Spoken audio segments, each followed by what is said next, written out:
Hello everyone, my name is Mayana Regis, and I will be presenting how to write a rhetorical analysis. So a rhetorical analysis is basically an explanation on the rhetorical devices the author uses in order to persuade his audience. It also includes appeal, the purpose, the audience, and the strategy or rhetorical device. So we're going to read Lou Gehrig's speech and analyze the rhetorical devices used in his speech and compose a rhetorical analysis essay. So the first part of any essay is the introduction. The introduction includes three main parts: the hook, an introduction to your topic, and your thesis statement. So your hook is an interesting statement that sparks the reader's interest. The common types of hook are question, fact, definition, quote, and anecdote. Introduction to your topic. You basically provide background information on the topic or on the person, the author, and then it helps prepare your reader for your thesis statement. So in your thesis statement, you make a claim or express your opinion about the topic, and it should provide your specific assertion in your point of view. So this is my example of an introduction. This is from the Lou Gehrig, rhetorical analysis from the Lou Gehrig speech. And I'll break down each sentence to you in order for you to understand better. So sentence 1 here, I start off my introduction with an interesting hook that will spark the reader's interest. In sentence 2, I provide background information on Lou Gehrig. I provide background information in sentence 3 as well, but I use this for another purpose. I provide this statement that will help predict what the rest of the essay will be about. Moving on. In sentence 4 and 5, I mention what he does after he is diagnosed with ALS, and that through his speech he was able to express gratitude despite his illness. Sentence 6. In this sentence, I list down the rhetorical devices Lou Gehrig uses in order to persuade his audience about his appreciation towards his family, friends, coaches, fellow teammates, and basically just the audience in general. The next is writing the body paragraph.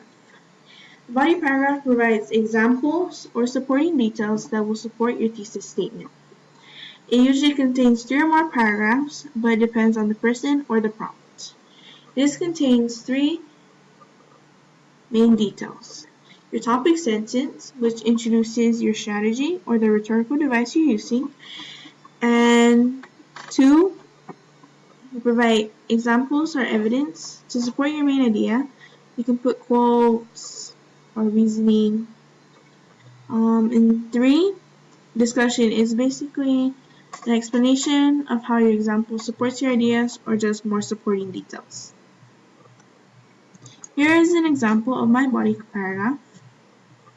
So in this one, I use pathos as one of the rhetorical devices.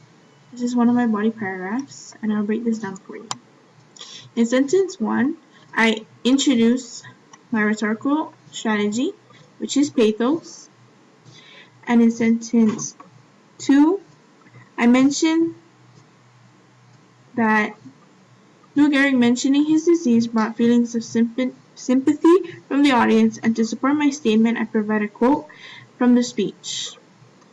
And then in sentence 3, from the previous line, here in sentence 2, this quote from So to Thank You. He mentions his bad break represents his soon death, but he continues to stay positive. In sentence 4, I emphasize that Lou Gehrig really is thankful towards the audience, families, friends, coaches, fellow teammates. And the last is writing the conclusion.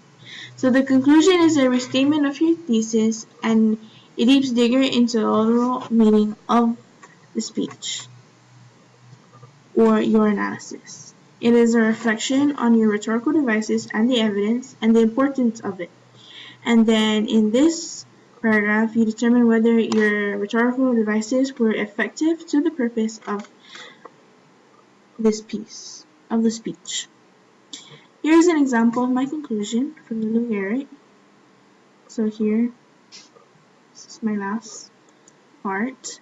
So in sentence 1, I provide the list of rhetorical devices I use. So I use ethos, pathos. I use pathos for my body paragraph example. Irony, repetition, and metaphor. He utilizes this in order to connect to his audience and show gratitude. In sentence 2, he was able to produce feelings of sympathy and gratitude among the audience, which built trust between them as well.